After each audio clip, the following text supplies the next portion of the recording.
잠언 11장 16절에서 31절 말씀 함께 읽었습니다.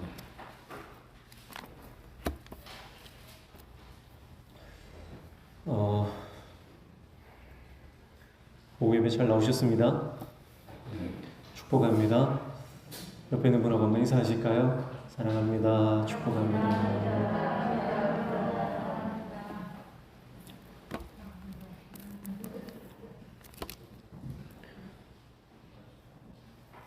예전에 이제 우리 교회에서 사역하셨던 문수란 목사님 계시잖아요. 문수란 목사님이 가시고 문수란 전도사님이 오셨어요.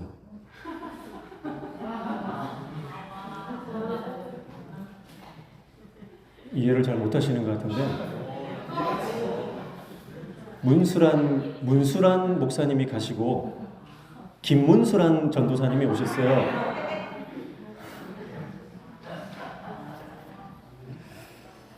이런 생각을 해내는 저는 도대체 무슨 생각을 하고 사는 건지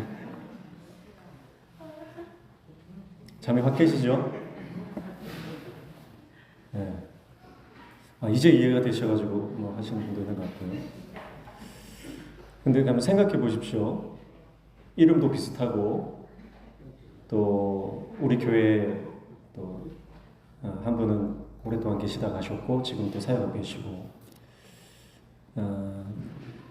같은 시대에 살고 계시고 근데 사실은 그 두 분은 전혀 모르시잖아요. 그렇죠? 우리는 알지만 그 두 분은 서로 잘 모르는 사이입니다. 관계가 없다 이렇게 말해도 무방할 정도죠. 우리 인생에는 그런 게 많이 있습니다. 같은 시대, 동시대에 살아가지만 전혀 상관없이 살아가는 그런 인생들이 있어요. 블랙홀이라고 아시죠? 블랙홀은요, 뭐 죽은 행성이라고 하더라고요. 굉장히 압축되어 있는 행성이에요. 이건 중력이 너무, 질량이랑 중력이 너무 커가지고요. 모든 것을 다 빨아당깁니다. 끌어당기는 거예요. 그래서 이 블랙홀 가까이 가면 어느 지점이 되면은 블랙홀에 빠져 들어가고 더 이상 거기서 나올 수가 없어요. 그 경계선이 있는데 그 경계선이 뭐냐면 이벤트 호라이즌이라고 해서 사건의 지평선이라고 합니다. 그 사건의 지평선을 넘어가면요. 그 거리가 얼마 되지 않아요. 그 선 하나예요. 근데 그 경계선을 넘어가면 더 이상 관측할 수도 없고 소통할 수도 없어요. 그 지점만 넘어가면, 그 사건의 지평선을 넘어가면 더 이상 소통할 수 없는 관계가 되어버립니다. 그래서 저는 우리 인생에도 그런 사건의 지평성이 있다고 생각을 합니다. 같은 공간에 있지만 소통되지 않는다면 같은 공간 안에서 우리가 살아가고 같은 시대를 살아가지만 관계없이 살아가는 인생이 될 수도 있다는 거예요. 그래서 저는 오늘 저와 여러분이 여기 예배하러 나오신 모든 성도님들이 하나님께로 더 가까이 다가가시길 축복합니다. 하나님의 사건의 지평선 너머에 있지 않기를 축복합니다. 하나님의 사건의 지평선 그 안으로 들어가시기를 축복합니다. 교회를 다녀도 하나님과 관계없는 삶을 살아가는 사람이 있고요. 평생을 신앙생활에도 예수님이 누군지 모르고 살아가는 사람도 있습니다. 마치 그 사건의 지평선 너머에서 관측할 수도 없고 소통할 수도 없는 그런 어떤 그 평행선을 달리는 그런 삶을 살아갈 수도 있다라고 하는 것이 어쩌면 저는 그 문수라고 하는 이 두 단어를 생각하다가 좀 생각이 났습니다. 오늘 저와 여러분이 하나님의 말씀 안으로 쏙 빨려 들어가시기를 축복합니다. 16절 보시면요. 유덕한 여자는 존영을 얻고 근면한 남자는 재물을 얻느니라 그렇게 말했어요. 유덕한 여자, 유덕하다는 것은 친절하다, 매력적이다, 자비롭다 뭐 이런 뜻이에요. 자, 유덕한 여자는 영광을 붙들어요. 그런데 근면한 남자는 재물을 얻는다 이렇게 말했어요. 이건 잘못된 해석이에요. 긍정을 말하고 부정을 말해야 되는데 이 원어에는 긍정을 말하고 부정을 말하는 거예요. 그런데 여기서는 긍정과 긍정처럼 보이잖아요. 그러니까 여기에서 근면한 남자는 재물을 얻는다라고 하는 것은 정확하게 해석하면 폭력적인 남자는 재물에 집착한다 이런 뜻이에요. 네. 자, 그러니까 재물에 대한 욕망에 대한 얘기를 하는 겁니다. 자, 우리가 9장까지 서론이라고 했고 10장부터 본론이라고 했잖아요. 본론이라고 해서 뭐 중심 주제라는 뜻이 아니고 본론은 1장부터 9장까지 말했던 지혜의 근원, 지혜의 근본, 하나님 경외하는 것, 그것으로 우리의 삶에 어떻게 어떤 부분에 어떤 영역에 적용하면서 어떤 모습으로 살 것인가 하는 것을 말하는 거예요. 자, 여기서 16절에서 말하는 것은 재물에 대한 욕심을 말하는 거예요. 자, 그러니까 지혜로운 사람, 유덕한 여자, 이거는 이제 지혜를 붙드는 사람의 대명사로 볼 수 있어요. 친절하고 매력적이고 자비로운데 그 근원이 하나님의 지혜죠. 그래서 지혜로운 사람은 뭘 붙들어요? 돈보다 명예, 영광을 붙든다 이 말이에요. 그러나 지혜가 없는 이 폭력적인 남자는 재물에 대한 욕망이 너무 엄청나서 재물에 집착하고 돈을 쫓아 살아간다 이 말이죠. 어떤 영화에서 그런 말을 하더라고요. 우리가 돈이 없지 가오가 없냐. 그런 말 많이 하잖아요. 우리가 돈이 없지 가오가 없냐. 여러분, 사실 우리가 돈 때문에 뭐 비굴하게 사는 경우가 많이 있어요. 그러나 돈에 집착하지 않는 인생이 되기를 축복합니다. 돈이 없으면 불편한 건 맞습니다. 돈이 없으면 불편해요. 그러나 돈이 많다고 해서요, 그 사람이 잘 사느냐 그것도 아니에요. 돈이 많으면 좀 편하긴 하죠. 그러나 돈이 영광을 가져다 주지는 않습니다. 오히려 돈이 많으면 결국은 그 끝이 별로 좋지 않은 경우가 많이 있습니다. 돈에 집착하면, 돈 때문에 비굴해지면 영광을 얻지 못하는 것입니다. 지금 뉴스에서 연일 보도하는 게 뭡니까? 뭐 이 주가 조작을 했는데 거기에 뭐 유명 연예인이 연루가 되고 뭐 다 피해자라고 하는데 뭐 하여튼 다 피해자래요. 뭐 이득 본 사람이 누구냐? 다 피해자라 그러고요. 결국은 인간의 욕심 아닙니까? 조금 더 욕심 부리고 자기가 살아가는 것. 지금 그 주가 조작에 연루된 사람들은요, 재산이 최소 수십억에서 수백억 이상을 가진 사람들이에요. 그런데 그 사람들이 좀 더 가지고 자기가 가진 돈으로 좀 더 많이 이 불로소득을 얻고자 함이죠. 그 재물에 대한 집착, 재물에 대한 욕심이 결국은 그들의 굉장히 큰 그 어려움으로 치달아가는 것을 보게 되는 것입니다. 왜 저렇게 욕심을 부릴까? 왜 저렇게 욕심을 부릴까? 그게 왜 그러냐면요, 결국은 돈이 많든 적든 돈에 대한 어떤 태도를 살아가느냐가 그 사람을 결정하는 겁니다. 그러니까 지금 우리가 돈이 좀 없어도요, 돈에 대한 어떤 태도를 가지고 사느냐가 우리를 거룩한 부자로 만들 수도 있고요, 우리를 이 졸부로 만들 수도 있다는 거죠. 졸부라고 하는 건 결국은 망하는 거예요.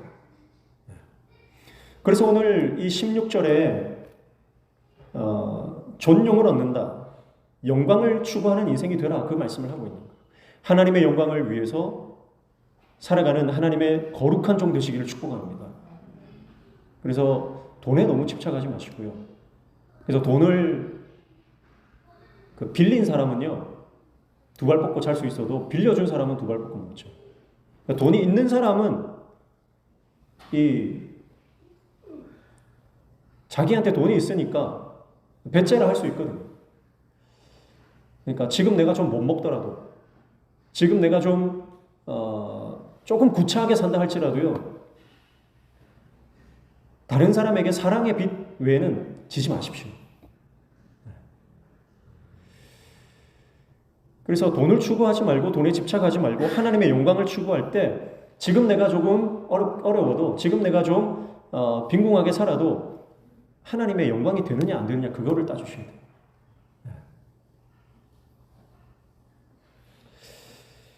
17절에 보면 인자한 자는 자기의 영혼을 이롭게 하고 잔인한 자는 자기의 몸을 해롭게 하느니라, 그렇게 말씀했어요. 자, 여기에서 이롭게 한다라고 하는 것은요, 정확하게 해석하면 가말, 단념시킨다 이 말이에요. 단념시킨다, 금절한다, 절제하고 제어하는 걸 뜻하는 거예요. 자, 그러니까 무슨 말입니까? 자기 안에 있는 재물에 대한 욕망이 있잖아요. 그것을 근절하는 사람, 단념시키는 사람, 재물에 대한 욕망을 끊어내는 그 사람이 결국은 그 영혼을 이롭게 한다는 거예요. 그러나 반대로 잔인한 자, 폭력적이고 돈을 위해서 물불을 가리지 않는 그런 사람이에요. 요즘에는 자해 공갈단도 많죠. 그리고 돈 때문에 살인도 하거든요. 그러니까 돈 때문에, 욕망 때문에, 돈에 대한 집착 때문에 이 잔인하게 되어버리는 것이 인생의 모습입니다. 그래서 여러분이 조그만 돈에 대한 집착부터 우리가 버리지 못하면 결국은 큰 욕망이 나를 사로잡아서 거기에 빠져서 내가 잔인한 폭력적인 인생이 될 수밖에 없다는 거예요. 결국은 자기 몸을 해롭게 한다. 인생을 망치는 거죠. 몸과 영혼을 다 피폐하게 만들어 버리는 것입니다. 욕망을 제어하면 내적 자가 건강해집니다. 그러나 욕망을 제어하지 못하면 몸과 혼과 육이, 영이 다 병들어 버리죠. 그리고 결국 욕망의 도구로 전락해 버립니다. 18절 말씀에 보면 악인의 삭은 허무하되 공의를 뿌린 자의 상은 확실하다 그렇게 말씀하죠. 악인에게는 허무와 실망만 남는다. 그러나 공의를 뿌린 자는 하나님의 신실한 보상을 받는다 그렇게 말씀해요. 이것은 잠언이 계속해서 말하고 있는 잠언의 철학이에요. 우리가 하나님의 복을 받는 것은 그만한 우리의 하나님께 인정받는 모습이 있기 때문이다. 그렇게 잠언은 설명합니다. 뿌린 대로 거두는 것, 뿌린 대로 보상받는 것, 그것이 잠언이 우리에게 교훈해주는 하나님의 뜻입니다. 무엇을 뿌릴지 그것을 우리가 지금 결정하는 거예요.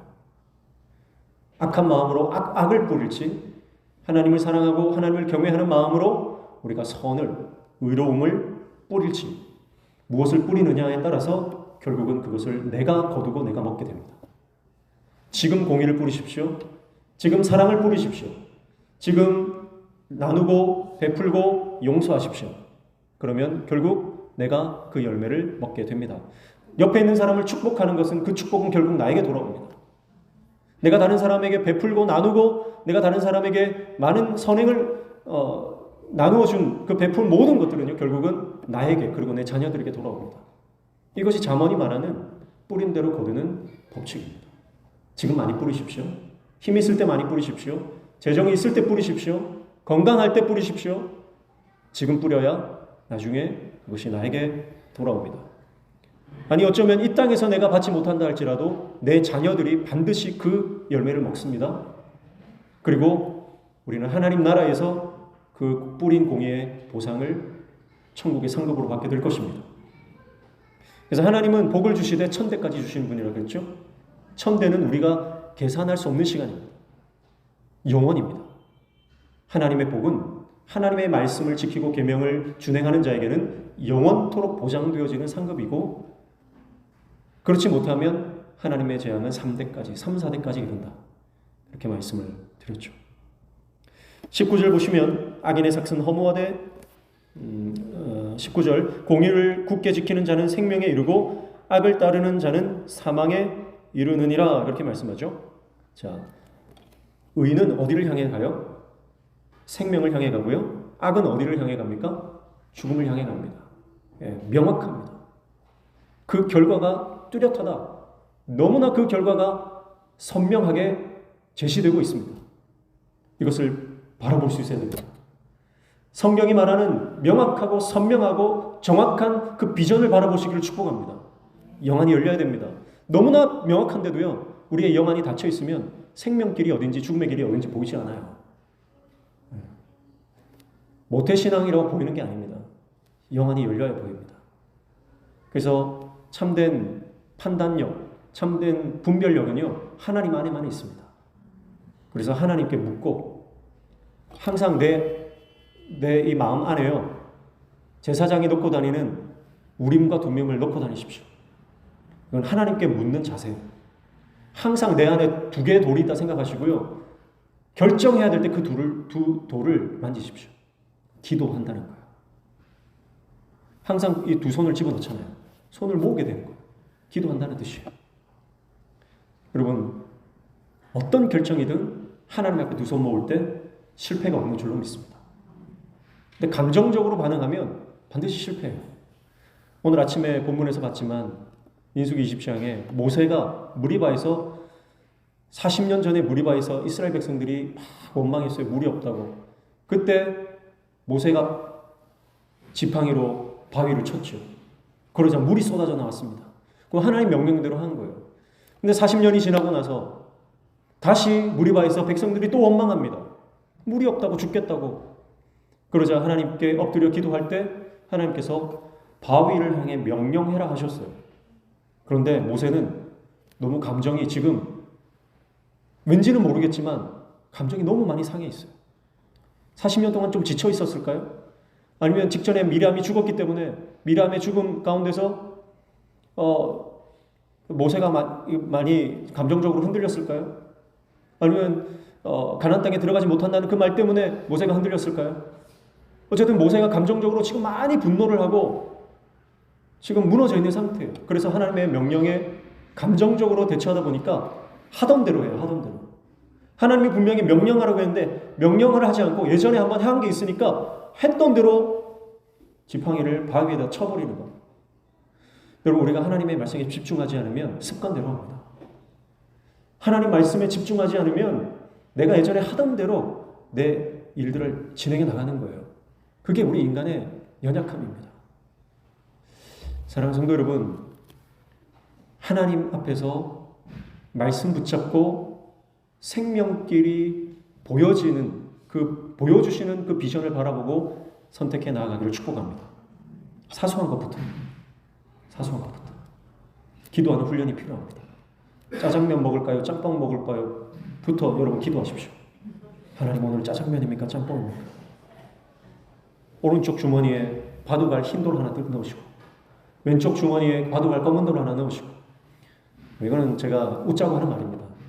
상징적으로 작은 것부터 양자택일을 해야 할 때 하나님 어디로 갈까요? 오른쪽입니까? 왼쪽입니까? 작은 것부터 묻는 연습을 할 때 우리가 큰 결정을 할 때도 하나님 앞에 엎드리는 기도의 종이 될 줄로 믿습니다. 하나님께 맡겨드리십시오. 20절 말씀에 마음이 굽은 자는 여호와께 미움을 받아도 행위가 온전한 자는 그의 기뻐하심을 받느니라, 그렇게 말씀하죠. 마음이 굽었다라고 하는 것은 그 마음이 왜곡되고 뒤틀렸다는 뜻이에요. 여러분, 우리가 하나님 말씀 안에 서 있지 않으면 항상 우리 마음은 뒤틀리게 돼 있어요. 그래서 하나님이 분명히 보여주시는 어떤 사건이나 상황이나 어떤 방향이 있는데 그게 왜곡되어 보입니다. 우리 눈이 굉장히 중요하지 않습니까? 근데 이 눈이 얼마나 연약하냐면 조금만 무슨 이물질이 끼든지 아니면 조금만 문제가 있어도요, 이 사물이 제대로 안 보이거든요. 착시 현상 아시죠? 여러분, 우리 눈이 정확하다고 생각하지만 착시 현상을 얼마나 많이 겪는지 몰라요. 어떤 그 도시에 가니까 저기 무슨 그 큰 건물이 있는데 가도 그 건물이 나타나지 않는데요. 가봤더니 착시 현상 때문인 거예요. 여러분, 신기루가 있죠. 신기루. 사막의 신기루. 실제로 있습니까? 없는 거예요. 근데 우리의 눈은 그 신기루가 진짜라고 우리의 눈은 받아들여요. 그게 우리의 한계입니다. 신기루를 쫓지 마시고 하나님의 말씀을 쫓으시길 축복합니다. 세상의 영광, 세상의 명예, 세상의 재물, 이거는 사실 다 신기루예요. 사단이 예수님을 시험했던 그 세 가지 모두 다 사실은 신기루예요. 그럴듯하고 가지면 행복해질 것 같은, 하지만 가짜인 신기루입니다. 예수님은 그것을 정확하게 간파하십니다. 왜냐하면 예수님 마음에 말씀이 있었기 때문이에요. 여러분, 오늘 저와 여러분의 심령 가운데 하나님의 말씀으로 충만할 때 세상에 헛되고 헛된 것들이 그 진정한 모습이 보여지게 될 줄로 믿습니다. 그리고 그 모든 신기루가 거쳐지고 하나님께서 정말 값지다고 말씀하시고 하나님께서 정말 가치 있다고 말씀하시는 그 진짜 의미, 진짜 가치, 진짜 하나님의 사명, 비전이 우리 시야에 선명하게 들어오기 시작하는 거예요. 21절 악인은 피차 손을 잡을지라도 벌을 면하지 못할 것이나 의인의 자손은 구원을 얻으리라 그렇게 말씀하죠. 자, 악인들은 피차 손을 잡는다. 예. 피차라고 하는 건 정령이라고 되어 있죠 밑에. 이것은 반드시 악인들은요 연대합니다. 악인들은 연합합니다. 그러나 아무리 악인들끼리 손을 잡고 연대하고 뭉친다 해도요 악인은 악인이에요. 악인들이 다수가 되고 미얀마 같은 데는 지금 군부 정권이 그 나라를 완전히 군사력으로 장악을 했죠. 무력으로 장악을 했죠. 그 나라를 통치하는 것이 무력이라 할지라도 악은 여전히 악이에요. 왜냐하면 하나님이 악이라고 규정하시면 악인 거예요. 그들이 아무리 우리가 정의다 이렇게 얘기해도요 그들은 정의가 될 수 없습니다. 러시아나 아프가니스탄 탈레반들 다 마찬가지예요. 무력으로 잘못된 방법으로 국민들의 어떤 그 생명을 목숨을 담보로 자신들의 권력을 쟁취하고 부와 권세를 쥐는 모든 시도들은요 하나님 보실 때 악이에요. 아무리 그들이 권력이 크고 세력이 크고 많이 모였다 해도요 많은 사람들이 옳다고 해도요 하나님이 아니라고 하면 아닌 거예요. 누구의 손을 잡느냐가 중요합니다. 악인들은 서로 손을 잡습니다. 그래서 자기들이 승리할 것 같고 살 것 같습니다. 그러나 하나님의 손을 잡을 때에만 우리는 승리하고 구원을 얻게 되는 줄로 믿습니다. 주님의 손을 붙잡으십시오. 사람의 손을 잡지 마십시오. 유력한 사람들의 손을 잡으려고 하지 마십시오. 제가 신학교 다닐 때도 저희 과 동기 중에 남편이 의사고 본인도 굉장히 재력가인 동기 목사님 한 분이 계셨어요. 그분 옆에 사람이 항상 많이 붙어 있었어요. 그래서 저는 의도적으로 그분 옆에 가지 않으려고 노력을 많이 했습니다. 왜냐하면 사람을 의지하게 되니까요. 내가 좀 힘들면 손을 벌리면 도와주니까요. 그래서 저는 그분 옆에 의도적으로 가지 않으려고 노력을 많이 했습니다. 제가 예전에 말씀드렸지만 전도사들은 부교역자들은요 힘들잖아요. 사례비가 적고 여러 가지가 많이 공부도 해야 되고 아직 이 자리를 잡지 않았기 때문에 공부하면서 사역하면서 애 키우면서 저 자식 먹이 살려는 게 쉽지가 않다고요. 돈 많은 장로님 옆에 가서 기도해라. 하나님 기저귀가 없어요. 기저귀가 없어요. 울면서 기도하면 장로님이 기저귀 박스로 보내줄 거다. 제 마음에 그런 마음이 드는 거예요. 실제로 그런 마음이 듭니다. 제가 좀 목사가 되고 좀 경력이 좀 쌓이면 그런 마음이 없어질 줄 알았어요. 근데 그런 마음이 여전히 제 마음에 있더라고요. 코로나가 터지면서 이제 교회는 나가야 되고 어디로 가야 될지 모르는 그런 상황에서 하나님을 붙들어야 되는데 생각나는 게 저 장로님이 나 개척시켜주지 않을까? 저 권사님한테 가면 뭔가 길을 열어주지 않을까? 그런 생각들이요 끊임없이 올라오는 거예요. 제 안에 추악한 모습들을 저는 너무나 많이 봤습니다.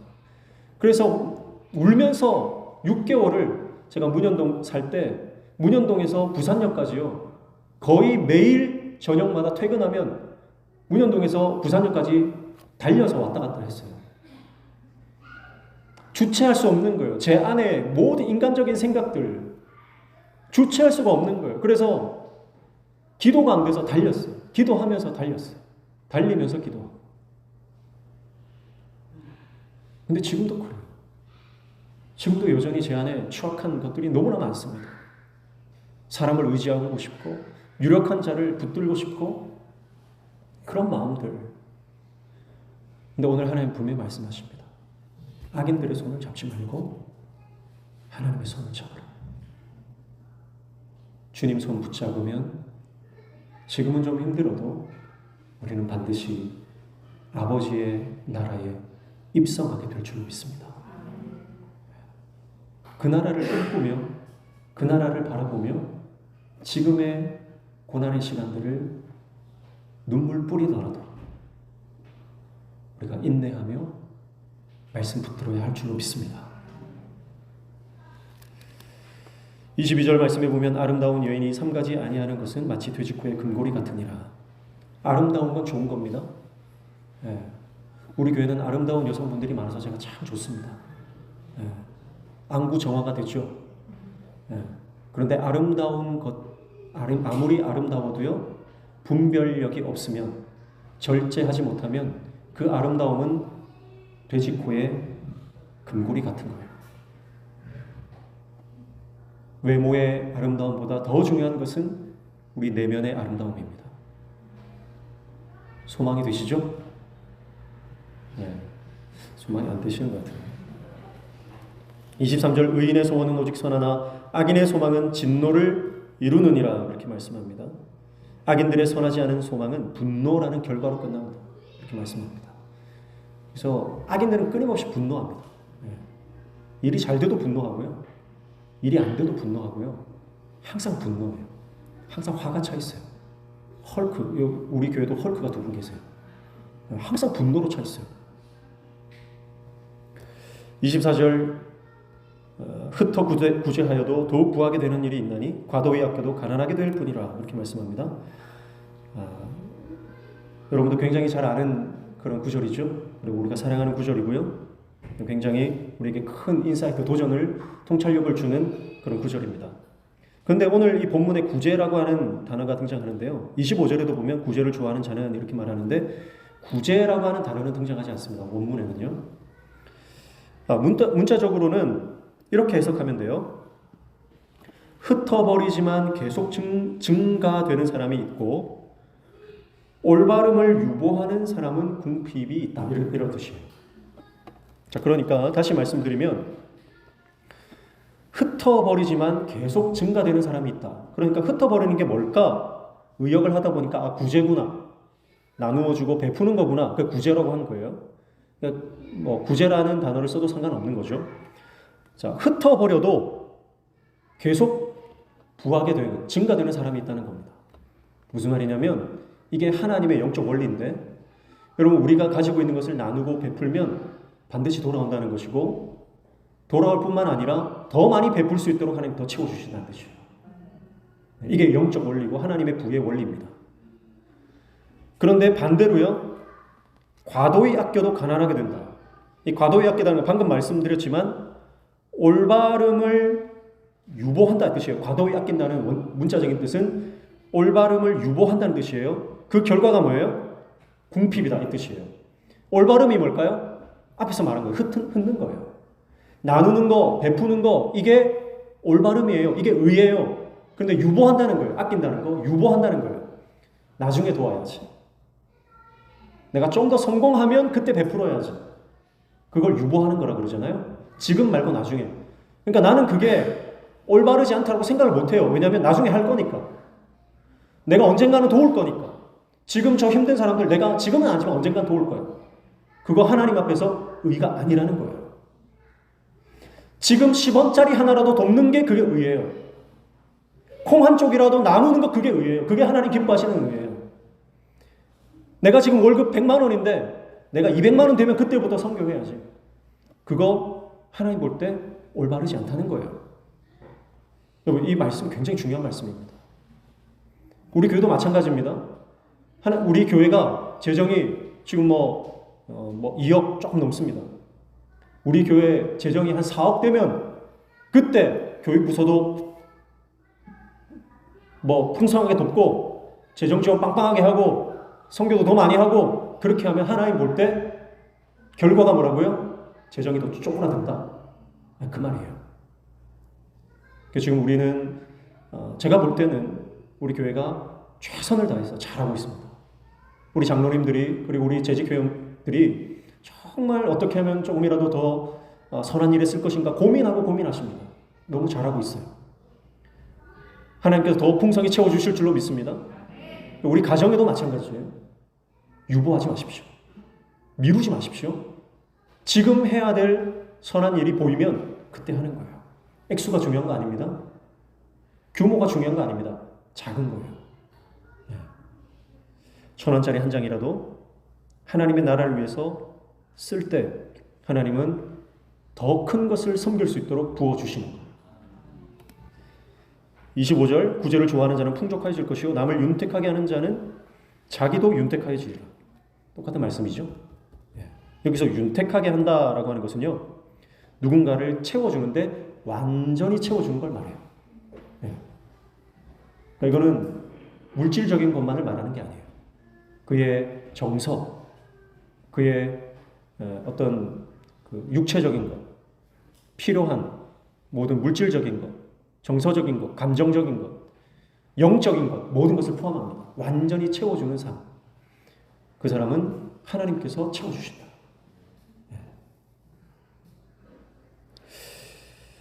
그러기 위해서 우리가 특별히 교회학교 교사들, 구역장들, 또 직분자들 나누고 퍼주려면 어떻게 해야 됩니까?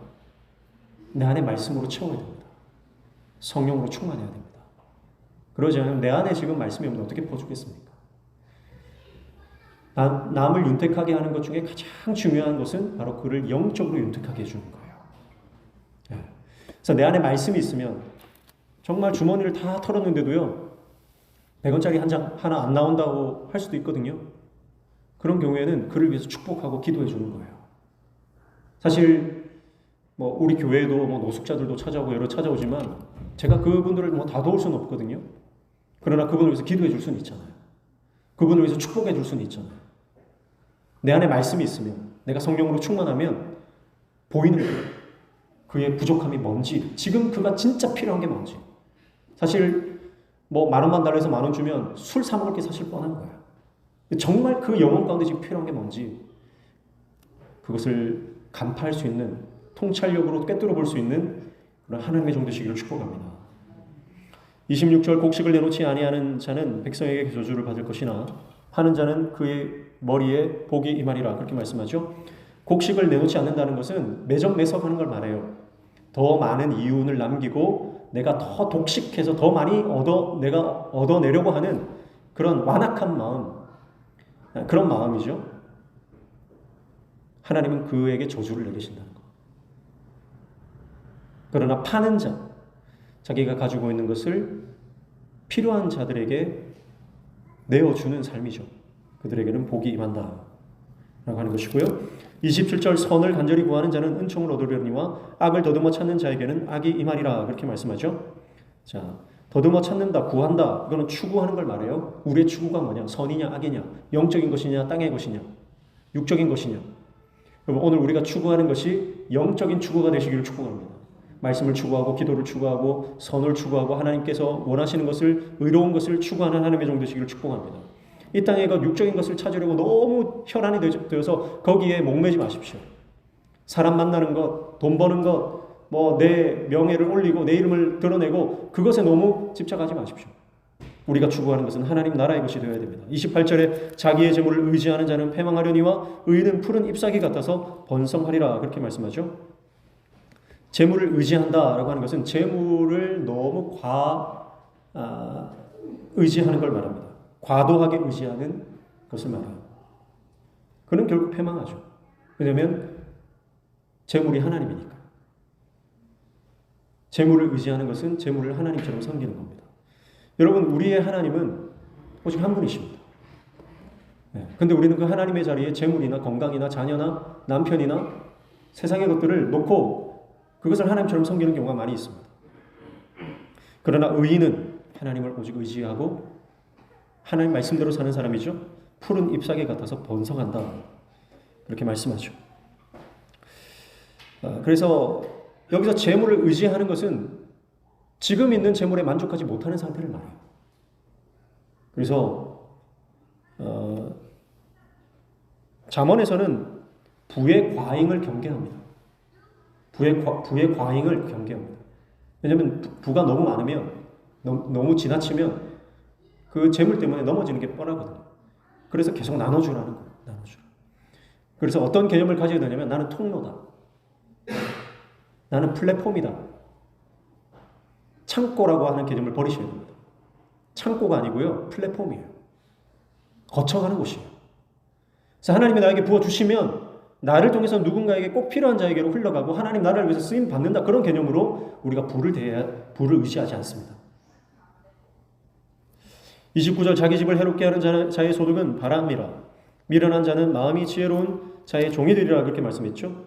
자, 자기 집을 해롭게 하는 자, 자기 집을 해롭게 한다는 것은 자기 집 식구들, 가족들을 위태롭게 하고 힘들게 하고 어렵게 하고 불편하게 한다는 뜻이에요. 뭐가 그렇게 말합니까? 돈에 대한 욕심이에요. 돈에 대한 욕심 때문에 결국은 그 사람 한 사람의 잘못이 가족들이 고통받게 만든다, 이 말이죠. 그래서 그 소득이 바람이래요. 바람은 우리가 잘 아는 루아흐, 성령님도 바람이잖아요. 루아흐인데 여기서 이 바람이라는 뜻은 같은 루아 단어를 쓰지만 텅 비었다는 뜻이에요. 텅 비었다. 바람이다. 결국은 그 소득이 허무한 것이다. 텅 빈 것이다. 공허합니다. 그래서 그 미련한 자는 마음이 지혜로운 자의 종이 된다. 마음이 지혜로운 자의 종이 된다. 두 사람의 결과가 완전히 반대가 되죠. 30절, 의인의 열매는 생명나무라 지혜로운 자는 사람을 얻느니라. 자, 그러니까 오늘 잠언이 뭐라고 말씀하시냐면 돈을 얻으려고 하지 말고 사람을 얻으라고 말씀하는 거예요. 사람이 남는 겁니다. 그래서 우리가 투자해야 되는 것은요, 돈을 더 많이 버는 것에 투자하는 것이 아니고 사람을 키우고 생명 살리는 데 투자해야 됩니다. 그러나 지금 이 시대는, 이 사회는 어떻게 하면 돈을 더 많이 벌 것인가, 거기에 혈안이 되어 있습니다. 그러다가 결과가 이제 폭락에 하한가에 하한가를 거듭하는 거죠. 31절, 보라 의인이라도 이 세상에서 보응을 받겠거든 하물며 악인과 죄인이리요. 자, 이거는 마지막으로 정리하면서 인간의 한계예요. 의인도 보응받는다. 의인도 온전하지 않다는 거예요. 하물며 죄인은 어떻겠느냐? 악인은 어떻겠느냐? 인간의 한계성을 말하고 있습니다. 그러니까 너의 한계를 알고 너의 위치를 알고 그 사건의 지평선을 고집하지 말고 하나님께로 더 한 걸음 다가서서 세상과 버타에 사는 것이 아니라 하나님과 동행하며 살아가는 예수 동행의 삶을 살아라. 지혜를 붙들어라. 말씀을 붙들어라. 그때 우리는 돈을 얻는 인생이 아니라 사람을 얻는 인생이 된다. 생명을 얻는 인생이 된다. 자녀들도 돈으로 키울 수 없어요. 자녀들도 결국은 하나님 말씀으로 키워야 됩니다. 오늘 저와 여러분이 말씀 붙들고 말씀으로 승리하는 하나님의 종 다 되시기를 주님의 이름으로 축복합니다. 찬양하겠습니다.